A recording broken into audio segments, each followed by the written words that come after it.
Hello my dear students, this is Dr. Pooja, your biochemistry mentor. Now in this current video of ours, we are going to discuss the metabolism of the acidic amino acids. So let's start with the discussion, metabolism of acidic amino acids. So in our previous videos, we have already finished up with the metabolism of all the 20 standard amino acids, right? So we have studied again what pattern we have followed is, what is amino acid? Amino acids are actually the molecules which have on one hand NH2 group, on the other hand COH, and on the basis of this R group, they are classified. So they can be aliphatic, they can be aromatic, sulfur containing, hydroxyl group containing, okay, basic. Now today we are going to discuss the acidic amino acids. Now as the name suggests, what are acidic amino acids? Simply they are the ones which have an extra COOH group. Extra COOH group. And if we talk about the examples of acidic amino acids are aspartic acid or aspartate and glutamate. Now, the most important point to remember about them is this aspartate and glutamate, they form their amide derivatives, like asparagine is there and glutamine is there. So asparagine and glutamine are the derived amides of these amino acids. Now the question is, what is the significance of these? What is the basic nature of this? And again, as per carbon skeleton, how they will be differentiated. Because if we talk about as per nitrogen skeleton, all the 20 standard amino acids, they will undergo formation of urea, or you can say expelled from the body. Now coming over to this, as per carbon skeleton, aspartate and glutamate both are glucogenic in action. Very important. Both are glucogenic. That means they will give rise to glucose. They are not ketogenic. Again, to remember what is the point, how we differentiate between glucogenic, ketogenic amino acids. You have to remember the mnemonic. This mnemonic I have been discussing in most of my videos. If I talk about PITT, always remember phenylalanine, isoleucine, tyrosine and tryptophan. They are acting as both gluco as well as ketogenic. Leucine and lysine are only ketogenic, and except these all comes under the category of glucogenic amino acids. Right? Now first of all, if we talk about this aspartate, and again they are non-essential also. And if we talk about the polarity, they are polar. Polar or they are charged. Now coming over to this, first of all, if we talk about aspartate,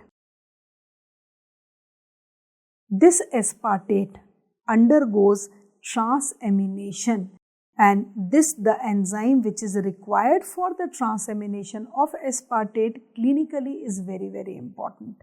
And if we talk about the reaction is aspartate plus alpha-ketoglutarate. It is going to form glutamate and oxaloacetate. Transamination है, the reaction is reversible and the enzyme is aspartate transaminase or it is also known as, this is one name, or it is also known as SGOT, which stands for, S stands for serum, glutamate, oxaloacetate, transaminase. And if we talk about the clinical significance, this is a very, very important enzyme. It's a marker of heart and liver diseases. In liver neoplasia, it increases, and in alcoholic fatty liver diseases also it increases. So basically it is responsible for liver cirrhosis also. Very important. Okay. So we can say, and there is a ratio in the body, AST and ALT, alanine transaminase and aspartate transaminase, and it is partly cytoplasmic and partly mitochondrial also.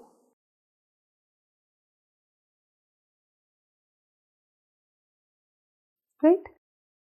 And mitochondrial. Now, coming over to this, so we can say that this aspartate is converted into a keto acid, which is oxaloacetate, which plays a very, very important role in TCA cycle. And if we talk about this, this is how it undergoes a metabolism, because aspartate, when it is there, it will be converted into oxaloacetate. Oxaloacetate can be converted into aspartate. And there are so many ways of synthesizing this oxaloacetate. How this oxaloacetic acid is produced? When pyruvic acid undergoes carboxylation.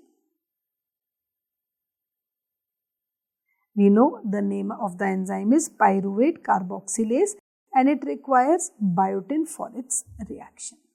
Biotin. Okay, so now what is the, again, same thing we have been studying, we have been following the same pattern in rest of the videos on amino acids, that first of all we have to see what is the metabolism, means what is actually the use of aspartate. You can see that aspartate is responsible for first of all being converted into oxaloacetic acid, and this becomes diagnostically important also for the evaluation as a marker of MI as well as a marker of liver diseases. Okay, and there is only one disorder related to aspartate, which is Canavan's disease.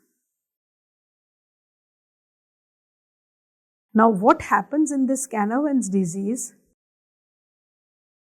The deficient enzyme here is aspartoacylase. And this enzyme is required for the conversion of N-acetyl aspartate to aspartic acid.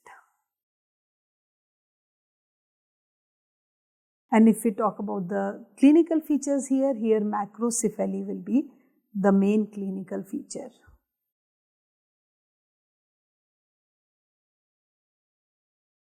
Okay, so this is the metabolism of aspartate. Second, we come over to the metabolism of glutamate or glutamic acid.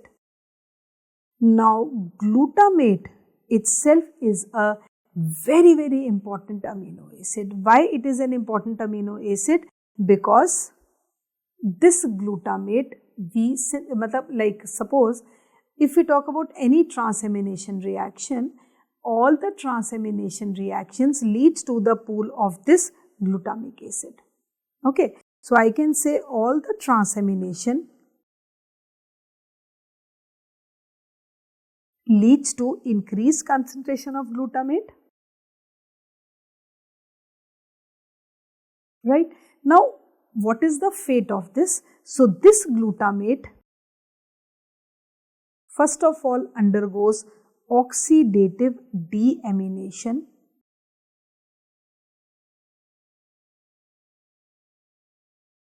right, to get converted into its keto acid, which is alpha-ketoglutarate. And we all know this alpha-ketoglutarate is a chief intermediate of TCA cycle. And this glutamate, second fate is, it is required to synthesize glutamine. Glutamine, which is the transporter of toxic ammonia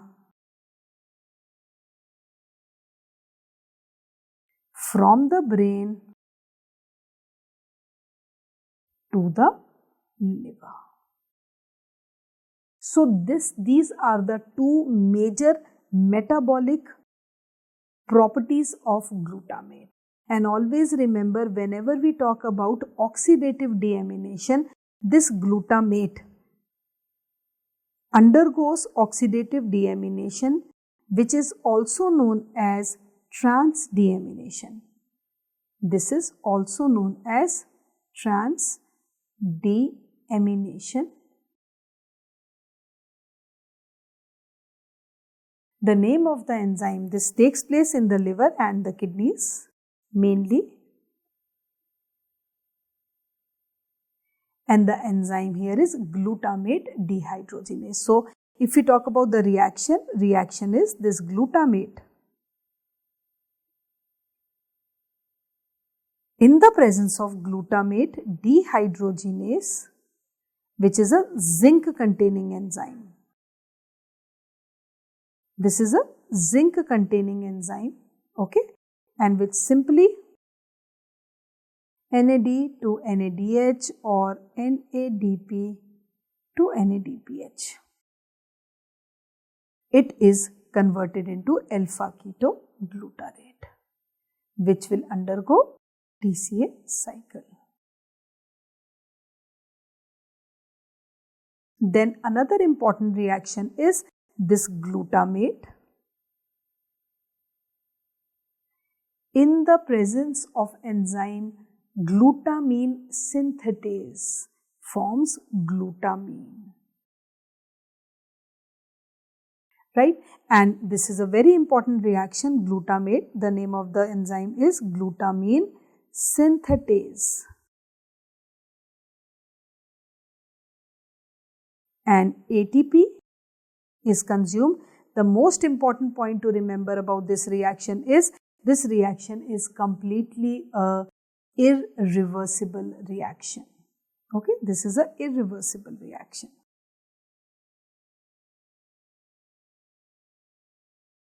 And this glutamine will take this ammonia and it will give this ammonia to the liver, where it undergoes urea cycle and it will be converted back to glutamate, right? So we can say that this is how this glutamine and aspartic acid they undergo metabolism. And this is a very important reaction, because always keep one thing in mind, that whenever there is increased concentration of ammonia in the body, because ammonia, which is coming from the amino acids. Okay, so whenever there is increased concentration of ammonia, it leads to ammonia toxicity.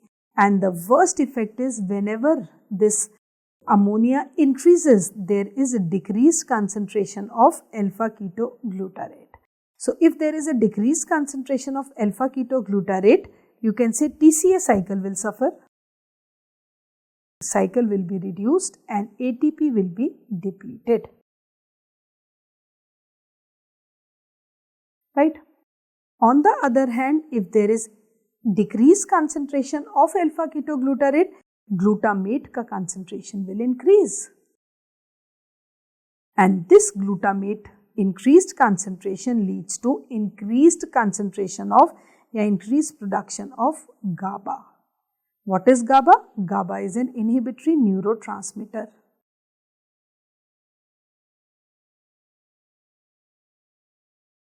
Right? and it obviously suppresses the CNS. On the other hand, this glutamate will lead to increased concentration of glutamine, and this glutamine will retain water and it will lead to cerebral edema. Right? So we can say all the amino acids are very important by playing their role. So if we talk about aspartate and glutamate, they are synthesized easily in the body. How they are synthesized? By their corresponding keto acids, because always remember amino acids and keto acids, they are linked by a reversible reaction. Aspartate forms a intermediate, or you can say forms a derivative, which is asparagine, and glutamate forms glutamine. So always keep one thing in mind, asparagine and glutamine, they are derived from aspartate and glutamate, so they are not the amino acids. Okay, and the function of glutamate is the amino acid which is produced as a result of transamination of almost all the 17 standard amino acids. So this glutamate has to undergo altogether a different process, which is oxidative deamination, or commonly it is known as transdeamination, because transfer and removal are interlinked. Okay, and then this glutamate is actually responsible for the synthesis of glutamine, which is responsible for the transport of ammonia from the brain to the liver so that it can undergo urea cycle. Okay, and both of them are non-essential, both of them are polar, and both of them are glucogenic in action, as you saw how they are interrelated with TCA cycle. So this is all about the metabolism of the acidic amino acids, right? Thank you so much.